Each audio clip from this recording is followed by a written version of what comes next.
Hello বন্ধুরা, জ্ঞানজ্যোতি coaching সেন্টারের পক্ষ থেকে তোমাদের সকলকে জানাই আরো একবার স্বাগত। আজকের ক্লাসে আলোচনার বিষয় হচ্ছে মাধ্যমিক ইতিহাসের দ্বিতীয় অধ্যায় থেকে আরো একটি গুরুত্বপূর্ণ বিষয় নিয়ে। বাংলায় নীল চাষীদের কল্যাণে হিন্দু প্যাট্রিয়ট পত্রিকায় হরিশচন্দ্র মুখোপাধ্যায়ের ভূমিকা কি ছিল, এই বিষয়টা নিয়ে আজকের ক্লাসের মাধ্যমে তোমাদের সঙ্গে আলোচনা করব। ঠিক আছে? আচ্ছা, দেখো, মূলত এক্ষেত্রে যে সমস্ত বিষয়গুলো উঠে আসে সেটা হলো 19 শতকে নীলকর সাহেবদের শোষণ ও অত্যাচারের কি হয়েছিল, যে বাংলার যে নীল চাষীদের জীবনে দুর্বিষহ হয়ে ওঠে। এবং এই পরিস্থিতিতে হিন্দু প্যাট্রিয়ট পত্রিকার কিন্তু সাহসী সম্পাদক হরিশচন্দ্র মুখোপাধ্যায়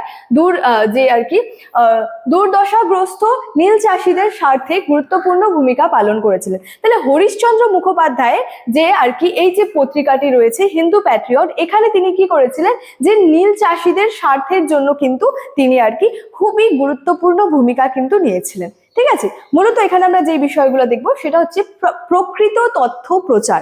এখানে কি বলেছে, বিদেশি নীলকর সাহেবরা বাংলার দরিদ্র চাষীদের খাদ্যশস্য উৎপাদনের পরিবর্তে নীল চাষে বাধ্য করত, চাষীদের নানাভাবে ঠকাতো। নীলকরদের শোষণ ও অত্যাচারে চাষীদের জীবনে সীমাহীন দুর্দশা কিন্তু নেমে আসতো, এবং এসব বিষয়ের যে খবরাখবর হরিশচন্দ্র কি করতেন, তার পত্রিকায় কিন্তু নিয়মিতভাবে প্রকাশ করতেন। হরিশচন্দ্র মুখোপাধ্যায়ের যে হিন্দু প্যাট্রিয়ট যে পত্রিকাটি রয়েছে, এই পত্রিকাটির মধ্যে কিন্তু এই যে নীলকর সাহেবদের অত্যাচারের বিভিন্ন বিষয়, চাষিরা কিভাবে শোষিত হচ্ছে, এই সমস্ত বিষয়গুলা কি হয় নানাভাবে কিন্তু যে এই হিন্দু প্যাট্রিয়ট পত্রিকার মাধ্যমে কিন্তু প্রকাশিত হতে থাকে। ঠিক আছে, তারপরে রয়েছে দেখো শিক্ষিত শ্রেণীর যে সচেতনতা বৃদ্ধি। গ্রাম বাংলার নীল চাষীদের ওপর সীমাহীন শোষণ ও অত্যাচারের কাহিনী হিন্দু প্যাট্রিয়ট পত্রিকায় কিন্তু নিয়মিত প্রকাশিত হতে থাকলে কলকাতার শিক্ষিত উচ্চ ও মধ্যবিত্ত বাঙালি সম্প্রদায় কিন্তু এ বিষয়ে বিস্তারে জানতে পারে। ফলে তারা নীলকরদের বিরুদ্ধে কি করছে, প্রতিবাদী কিন্তু হয়ে উঠছে। অর্থাৎ শিক্ষিত যে শ্রেণী, সেই শিক্ষিত শ্রেণীর সচেতনতা বৃদ্ধির মধ্যে কি বলা হচ্ছে, এই যে গ্রাম বাংলার যে নীল চাষীদের ওপর যে সীমাহীন শোষণ এবং অত্যাচারের যে কাহিনীগুলি রয়েছে, অর্থাৎ কিভাবে নীলকর সাহেবরা চাষীদের যে নীল চাষে বাধ্য করত, কিভাবে তারা চাষীদের ওপর অত্যাচার করত, নীলকর সাহেবরা কিভাবে তাদেরকে শোষণ করত, কিভাবে চাষিরা শোষিত হতো, এই সমস্ত যে বিভিন্ন ঘটনাগুলি রয়েছে, এগুলি কি হতো, হিন্দু প্যাট্রিয়ট পত্রিকার মাধ্যমে কিন্তু নিয়মিত প্রকাশিত হতো।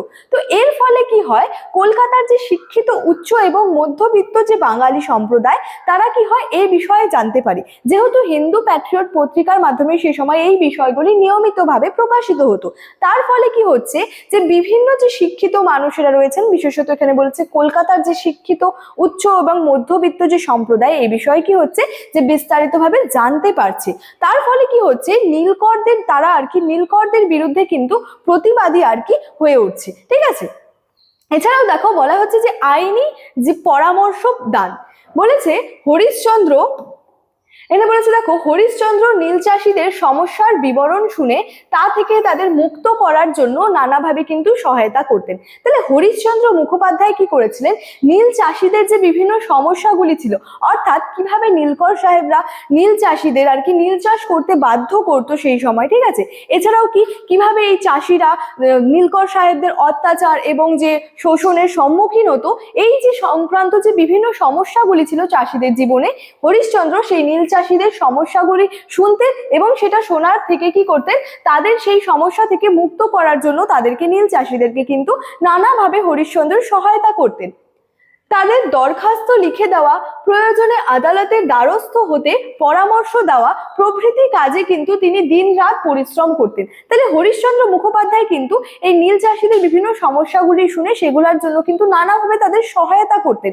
যেমন তিনি কি করতেন, দরখাস্ত লিখে দিতেন তাদের, এছাড়াও যদি কখনো প্রয়োজন হতো আদালতের দ্বারস্থ হতে পরামর্শ দেওয়া থেকে শুরু করে বিভিন্ন কাজের জন্য হরিশচন্দ্র কি করতেন, দিনরাত কিন্তু পরিশ্রম করতেন। ঠিক আছে, তো পরিশেষে আমরা যে বিষয়টা বলতে পারি সেটা হচ্ছে, অত্যাচারিত নীল চাষীদের কল্যাণে হরিশচন্দ্র মুখোপাধ্যায় এবং তার পত্রিকা হিন্দু প্যাট্রিয়ট এর যে নতুন বিভাগ নীল জেলা নিঃসন্দেহে কি হচ্ছে, গুরুত্বপূর্ণ ভূমিকা কিন্তু নিয়েছিল। 1848 খ্রিস্টাব্দের নীল বিদ্রোহ কিংবা 1860 খ্রিস্টাব্দে সরকার কর্তৃক নীল কমিশন গঠনের পেছনে কি হচ্ছে, এই পত্রিকার কিন্তু প্রভাবকে অস্বীকার করা কিন্তু যায় না। অর্থাৎ হিন্দু প্যাট্রিয়ট যে পত্রিকা, সেই পত্রিকাটি কিন্তু খুবই উল্লেখযোগ্য একটি পত্রিকা রয়েছে। ঠিক আছে, তো এই বিষয়টা নিয়ে আজকে আমার আলোচনা এতটাই ছিল। তবে আজকের আলোচনার বিষয় শেষ করার আগে তোমাদেরকে একটা ছোট্ট ইনফরমেশন দিয়ে রাখি।